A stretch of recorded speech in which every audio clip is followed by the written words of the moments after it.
Olá, quarto ano! Vamos para a nossa aula 2 de História. Na aula anterior, falamos dos grupos humanos antigos do Brasil, os indígenas. Então, sabemos que a ocupação do território brasileiro ocorreu ao longo de muitos anos em diversas ondas de povoamento.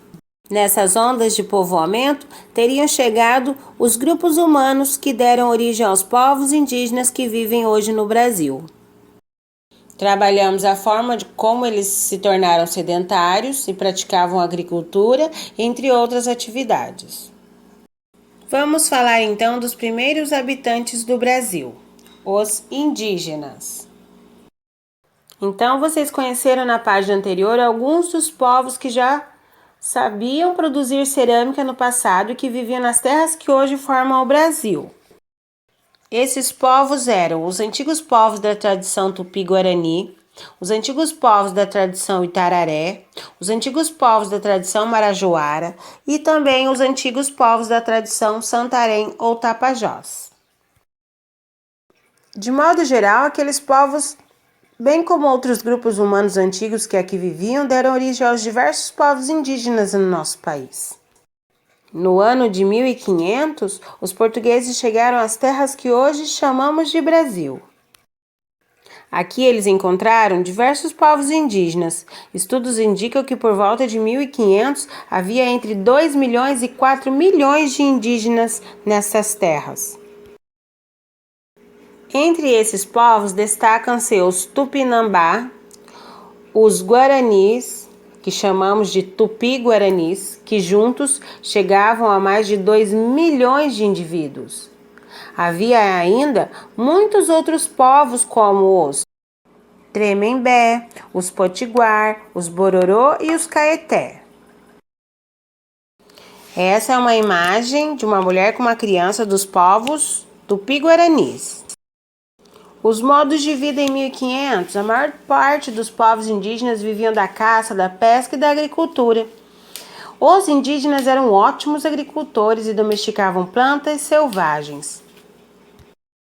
Na agricultura, eles utilizavam, na maior parte das vezes, a técnica da coivara, como nós já vimos, que é aquela técnica de cortar as árvores, limpar o terreno para o plantio.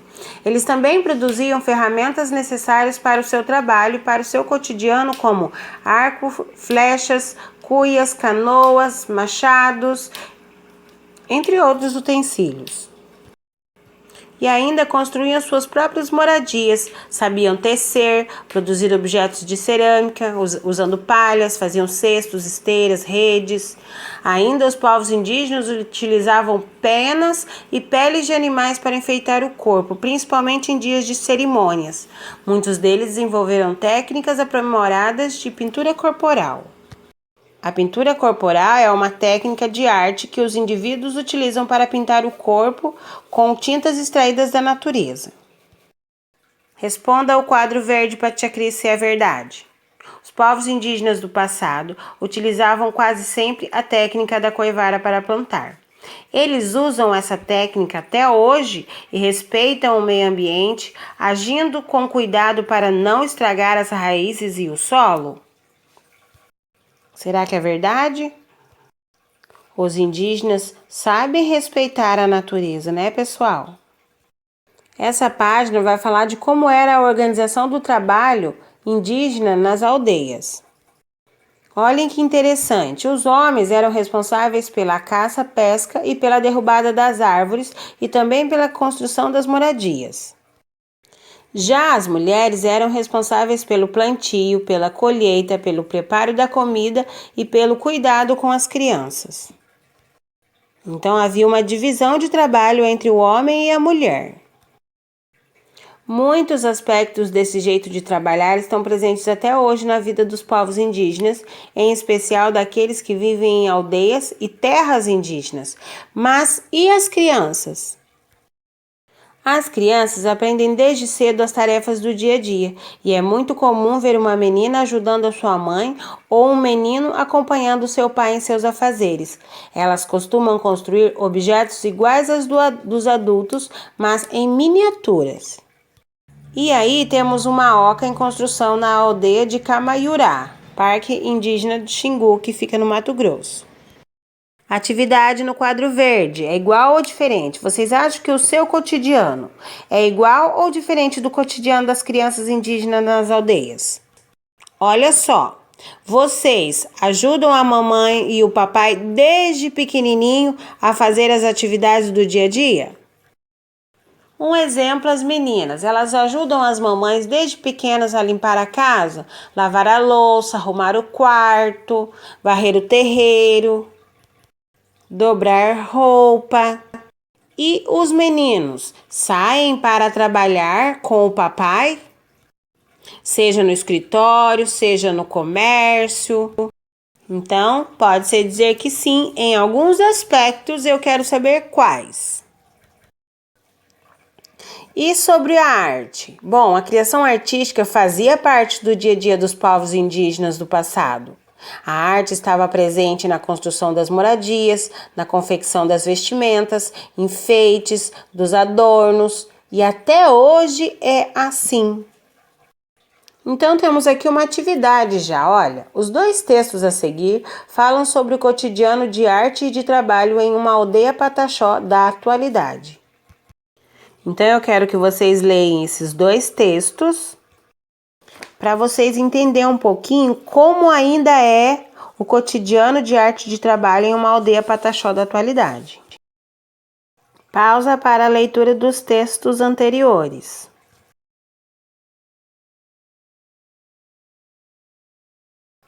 Aqui temos uma atividade, um jogo rápido para vocês. Assim, então, pessoal, diversos costumes indígenas foram sendo incorporados pela sociedade não indígenas, ou seja, por nós. Então, olha só, nós consumimos alimentos como milho, mandioca, batata doce, preparamos pratos com tapioca e pirão de peixe. Então, todos estes são costumes indígenas e nós incorporamos para nós.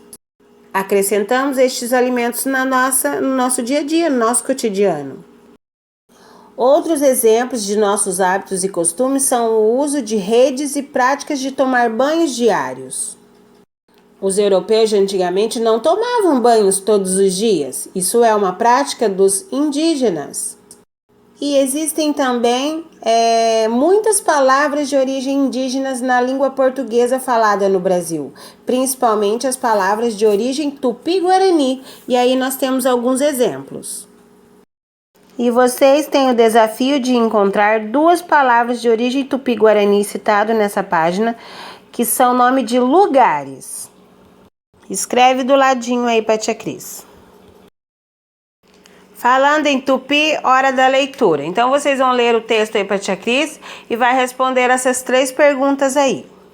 Pessoal, observem que o poema vai falar de alimentos o tempo todo, tá? E estamos falando de indígenas, então o cotidiano dos indígenas e os alimentos ali.